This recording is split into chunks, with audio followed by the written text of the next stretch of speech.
Okay, let's get into this. We're going back to Christmas Eve, 1945, Fayetteville, West Virginia. And this is not a feel-good holiday story. No, not at all. This is where a night of celebration collides with something truly sinister. We're talking about the Sodder family, George, Jenny, their 10 children, and a disaster that, to this day, the official record just can't explain. Right. And what makes this case so compelling, so foundational in true crime, isn't just the fire itself. It's the contrast. It's the shocking contrast. A house burns to the ground, 5 children are supposedly asleep upstairs, and yet no remains are ever found. None. Exactly. Our stack of sources today details one of the greatest, unsolved disappearance mysteries in history. So our mission here is to really cut through the smoke of that official accidental fire ruling. And look at the evidence. The evidence the family themselves had to gather. Evidence that points away from an accident and towards a meticulously planned operation. Involving sabotage, a total institutional cover-up, and a political motive that is just shockingly specific. Yeah, tied directly to the end of World War II. This is a story that really challenges our basic assumptions about forensic science. If 5 people burn in a house fire, science dictates you find something. Bones, teeth, fragments. But when they just vanish, the story isn't about an accident anymore, it's about a kidnapping. It's a cover-up. We have to follow the trail of obstruction the family faced from day one. Okay, so let's set the scene. It's the night of December 24th, 1945. The family is winding down. George and Jenny are asleep. Downstairs, their 2 oldest sons, John and George Jr., are also sleeping. And Marion, the 19-year-old daughter, had stayed up a bit later. Right, she'd just given gifts to the 5 younger kids. Maurice, Martha, Louis, Jenny, and Betty.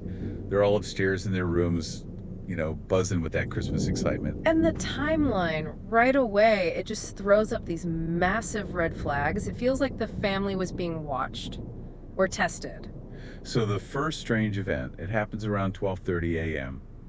The phone rings, waking Jenny Sodder. She picks it up, and it's bizarre. She hears music, people laughing, the sound of glasses clinking. Like a party. Exactly. And a woman's voice asks for a name Jenny doesn't know at all. When Jenny says she has the wrong number, the woman just lets out this strange laugh and hangs up. Weird. But, it could just be a wrong number. It could be. But it's what Jenny notices next that's critical. As she's heading back to bed, she sees the front door is unlocked, the curtains are wide open, and the lights are on. Which was not normal for them. Not at all. The kids were apparently meticulous about closing everything up. It feels like a distraction, or maybe someone had been in the house. That's an unsettling thought. Yep. So that unease is there. And then, only 30 minutes later, around 1 a.m., she wakes up again. And this time it's a sound. A very distinct sound. Something hitting the roof, right above her room. She described it as a hard thud, followed by a lighter rolling sound. She assumes it's the kids, maybe still awake, playing with a new toy. So she just rolls over and goes back to sleep. And that's the moment. That quiet period between 1:00 a.m. and 1:30 a.m., that's where you have to assume the real action happened. If this fire was started on purpose. And the evidence really points that way. That noise on the roof might have been the very first device being deployed, setting the stage for what came next. And what came next was just total destruction. Around 1:30 a.m., Jenny wakes up for a third time. But not to a sound. To the smell. Thick, acrid smoke pouring into her room. The house is going up, and it's going up fast. George and Jenny scramble. They wake up Marion, the baby Sylvia, John and George Jr., they all get out. But the 5 children upstairs, they're just gone. And this is where we hit a wall of just complete systemic failure. Right. John, the oldest son there, he first says he woke them up, but then he immediately changes his story. Yeah, he says he only yelled up to them, but the staircase was already a wall of fire. It was impassable. And the horror of that moment for George Sodder, realizing that every single tool he could have used to save them had been neutralized. Deliberate. Let's talk about those obstructions. Yeah. Because they're what turns this from a tragedy into a crime. First, the ladder. The ladder. Simple tool. They needed it to get to the upstairs window. They always kept it propped right against the side of the house. Then it was gone. Gone. They found it later, thrown down an embankment about 20 meters away. Nobody in the family had moved it. Okay, so that's one thing. Then the vehicles. George was a businessman. He had these two big coal trucks. His first instinct was to use one to get up to the window. Or just ram the house, whatever it takes. Whatever it takes. And both of them, both trucks that had worked perfectly the day before, were dead. They wouldn't start. He was convinced someone had tampered with them. And he had reason to be. Sources show a neighbor later corroborated seeing a strange man near the trucks just a few days earlier. And the final piece of this sabotage puzzle: communication. Marion runs to a neighbor's to call the fire department. Phone line's dead. But not just their line. This is the key. An investigation later confirmed the phone lines for the entire area had been deliberately severed right as the fire was starting. That's a professional job. That's not an accident. It's the signature of a sophisticated, targeted attack. You disable rescue access, the trucks, the ladder, and you disable communication all at once. And the fire response, or lack thereof, just confirms it. A neighbor has to physically drive to the fire station. He gets there and finds only the chief, F.J. Morris, who says he can't even drive the fire truck. You're kidding me. They had to wait for other volunteers to show up. The house was ashed in less than an hour, but the fire truck didn't get there until 7 a.m. 6 hours later. 6 hours. So when they finally start searching the debris, Yeah, what do they find? nothing. And the immediate conclusion was, well, the kids must not have been in the house. But that didn't last long. Not at all. By 10 a.m., Fire Chief Morris completely reverses his story. He declares the children dead, saying the fire was so intense it completely consumed them. And the official ruling. Accidental fire, faulty electrical wiring, case closed. But the Sodders, they knew that was impossible, starting with a very simple detail. The Christmas tree lights. They remembered them so vividly. The lights were still twinkling, still on, even as the fire was growing around them. Right. How does an electrical fire start if the electricity is still working perfectly for the lights? It makes no sense. And Jenny Sodder, she basically turned into a forensic investigator. She did. She became obsessed with cremation. She talked to a worker at a local crematorium who told her something crucial. That bones always survive. Even in intense heat, 1,000 degrees Celsius for 2 hours, bone fragments, especially vertebrae, teeth, they survive. And she tested it herself, right, with animal bones. Over and over, and confirmed it for herself. Bones don't just vanish. Her conclusion was simple. If her children had died in that fire, something would have been left. And while she was doing that, physical evidence was literally turning up in their yard. Yeah, a local bus driver came forward. He said he saw people throwing what he called fireballs onto the Sodder's roof that night. He thought it was just Christmas fireworks. Exactly. Then, when the snow melted, George was out searching the property and he found it. A small, round metal object lodged in the trees. A grenade fragment. A pineapple grenade fragment, specifically. A common military hand grenade. This is definitive proof. It's arson. It's arson. And it almost certainly explains that thud Jenny heard on the roof at 1:0 a.m. So once you realize the accident theory is impossible, you have to ask, why? Who was George Sodder to be targeted like this? George Sodder, born Giorgio Sodder, was an Italian immigrant. He'd done very well for himself, ran a successful coal hauling business. But he was also very outspoken politically. Extremely. He was a fierce public critic of Benito Mussolini, the fascist dictator of Italy, and he wasn't quiet about it, especially within the local Italian-American community. And he had been threatened, explicitly. Yes.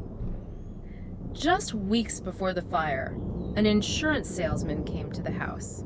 He tried to push George into buying life insurance. When George refused, the man got angry. Furious.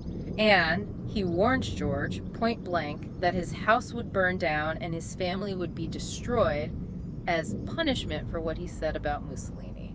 That is chillingly specific. It is. But what's even more disturbing is the next part. George later realized that same man, the one who delivered the threat. He was on the jury. He was a member of the inquest jury that ruled the fire and accidental electrical fault. So this was a coordinated manipulation of the whole system from the very beginning. It seems that way. And there was more. Clear evidence of surveillance before the attack. Right. Jenny remembered a strange man visiting months earlier, pointing right at the fuse box. The supposed source of the accidental fire. And warning that it would cause a huge fire one day, even though George told them they'd never had any problems. And the older kids, they'd noticed a car parked on the highway every day, watching the younger children as they walked home from school. So you have the motive, the direct threats, the surveillance, and then the perfect execution of the sabotage on the night of the fire. It all lines up. So with all this mounting evidence, the family appealed for help, right, to the FBI. They did. 2 years after the fire, they even got the attention of J. Edgar Hoover himself. He was sympathetic. But there was a catch. He said he needed local police permission to get involved, and the local fire department and police, they refused. They actively blocked the FBI from investigating. They did. They kept it local, kept it officially closed. Which meant the Sodders were on their own. Yeah. And this is where the story gets even stranger, with all these witness sightings. Sightings suggesting the children were alive and being moved out of the area right after the fire. One woman saw a car speeding away during the fire, with 5 children inside. The next morning, a diner manager in a town nearby served breakfast to 5 kids who matched their descriptions. But the most compelling one was a week later, in Charleston. A hotel worker. She saw 4 or 5 children with a group of 4 very hostile-looking Italian men. And when she tried to talk to the kids, One of the men snapped at them aggressively in Italian, and the children just went silent and were rushed away. and the private investigator the family hired, that whole episode is just bizarre. C.C. Tinsley. He uncovered something shocking almost immediately. Fire Chief Morris, the one who declared them dead, had told a minister he did find something at the scene. A human heart. A human heart, which he said he'd secretly buried in a box. So they confronted him. They did. And Morris confessed he buried something and showed them the spot. They dug it up, thinking they finally had proof. But it wasn't a heart. It was beef liver. Unburned beef liver, planted there, it seems, to try and get them to stop searching. The malice in that act is just incredible. And Tinsley, the investigator. Vanished right after this incident. Just disappeared. The family kept going, though. 4 years after the fire, in 1949, they brought in a bulldozer. Hired a pathologist, Dr. Oscar Hunter, to excavate the entire site properly. And they found something. They found bone fragments. 4 small pieces of human vertebrae. And for a moment you think, okay, this is it. This is the closure. But it wasn't. The pathologist's report just blew the case wide open again. The fragments were unburned. Meaning they were never in the fire. And crucially, they belonged to someone aged 16 or 17. The oldest missing Sodder child was Maurice. He was 14. So they found bones that were the wrong age and hadn't even been in the fire. It's another plant. It reinforces the pattern. This wasn't just a crime. The cover-up was long-term, malicious, and designed to inflict the maximum psychological pain. But they never gave up. For 40 years, that billboard was up. That massive billboard on the highway with the children's faces, offering a $10,000 reward, it became a local landmark, a symbol of their hope. And that hope was just tragically fueled by one last mysterious clue. 2 decades after the fire, Jenny gets a letter in the mail, postmarked from Kentucky. Inside, there's just a photograph. A photo of a young man, maybe in his 30s, who has this undeniable, striking resemblance to their son, Louis. But no note, no return address. Nothing, no way to follow up, just this heartbreaking, tantalizing clue, and then silence. George Sodder died in 1968 and Jenny in 1989. They both went to their graves believing their children were still alive somewhere. Grieving not a death, but just that endless, awful uncertainty. And Sylvia, the youngest who survived the fire, was the last one. She passed away in 2021 without ever knowing what happened to her 5 brothers and sisters. This deep dive, it just reveals a case where the official story was compromised. Clearly, and from the very beginning. The details are too precise. The political motive, the disabling of every single rescue tool, the grenade fragment, the constant official obstruction. A fake heart, the wrong bones. It all points one way. And so the question for you, the listener, to really think about isn't just who took the Sodder children. The evidence suggests they weren't killed in the fire. So the real question is, what was the purpose? Was it murder or something else? Exactly. Was it murder or was it a decades-long psychological campaign? A sophisticated act of political revenge designed to punish George Sodder by giving him and his family a life sentence of nothing but agonizing, uncertain